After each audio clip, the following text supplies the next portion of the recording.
What is going on, everyone? The excitement for the Houston Texans, whoa, it's at an all-time high.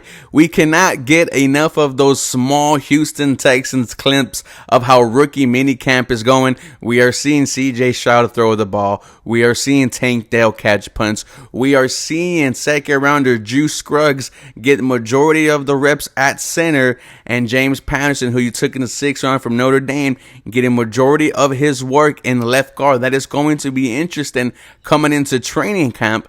And then we are excited for this newly free agent class, right? Notably for me, it is Dalton Schultz and Devin Singletary.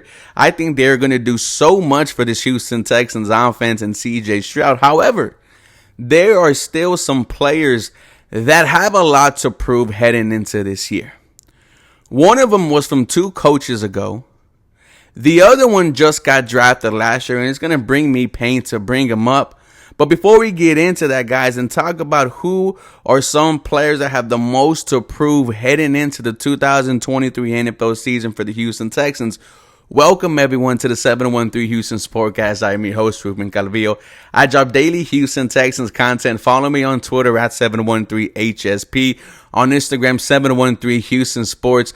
Now, the first player we are going to be talking about with the most to prove heading into this season for our Houston Texans is Nico Collins. And we knew this conversation was going to be coming sooner rather than later. The Nick Caserio era started with Davis Mills, 67th overall, and Nico Collins, 89th overall. Let's not forget the Houston Texans. They traded 3 day 3 selections to move up for Nico Collins. I have it right here.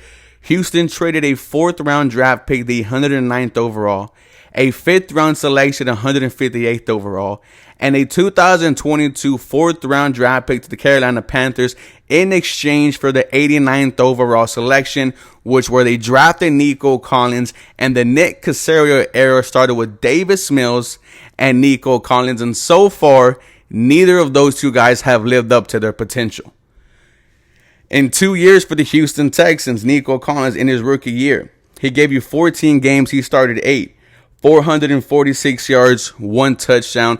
That was in a rookie year with the Houston Texans. They wanted to be a veteran team. Let's not forget that was their motto in the offseason. We saw Nico Collins a little bit later on, and then he had a very good game against the Los Angeles Chargers at home. He got his first touchdown from Davis Mills, and Davis Mills, his last couple of games at home, he looked very good as well.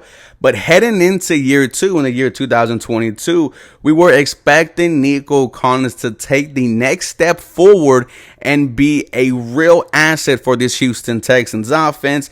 In training camp, he was staying late after practice to getting in some extra work. There is no question that Nico Collins is a hard worker, and everyone was excited to see what he could do in week 1. Let's not forget, in the preseason game, I think it was against the Rams, right before halftime, had that go up and get a touchdown from Davis Mills. We were so excited for this duo, man. And then his campaign last year, he only played in 10 games. He had a foot injury that held him out the rest of the season. 481 yards, 2 touchdowns. Not much difference from his rookie year.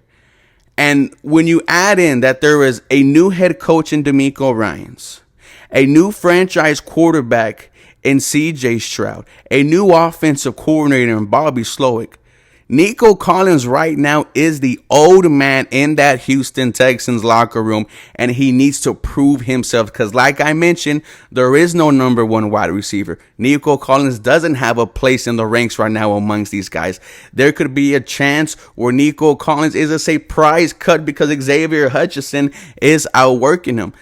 And Nico Collins has so much to prove in year 3. He can no longer blame Davis Mills. He is now being thrown the rock by franchise quarterback CJ Stroud. Excited what Nico Collins can do in year 3.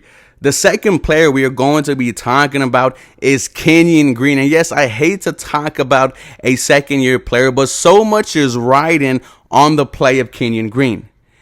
A 1st round pick last year, 15th overall. Let's not forget the Houston Texans originally had the 13th overall pick. They were waiting for Jameson Williams. He gets taken a pick before that by the Detroit Lions. The Houston Texans then trade him back, passing on guys like Jordan Davis, the 6'8 defensive tackle from Georgia. Kyle Hamilton, the safety for Notre Dame, who was drafted then by the Baltimore Ravens. The Houston Texans then, with the 15th overall pick, took Kenyon Green, guard from A&M, off the board. The best run blocking guard in college football. And how did he do this season? Well, not so well. He was the most penalized rookie with 12. He allowed 4 sacks. And at some points, it looked like Kenyon Green was a boy amongst men. And I hate to really, dog on my guy, because I was so excited when Kenyon Green was drafted. I think he's going to have a big year too for this offensive line. But it is so important because we are now blocking for a franchise quarterback in C.J. Stroud. Then you look at the guys who were drafted after Kenyon Green. Zion Johnson to the Chargers not too long later. He had a fantastic rookie season. I think he made the Pro Bowl. Tyler Lindenbaum, center for the Baltimore Ravens. I think he also made it as well. And those were interior offensive linemen drafted after Kenyon Green.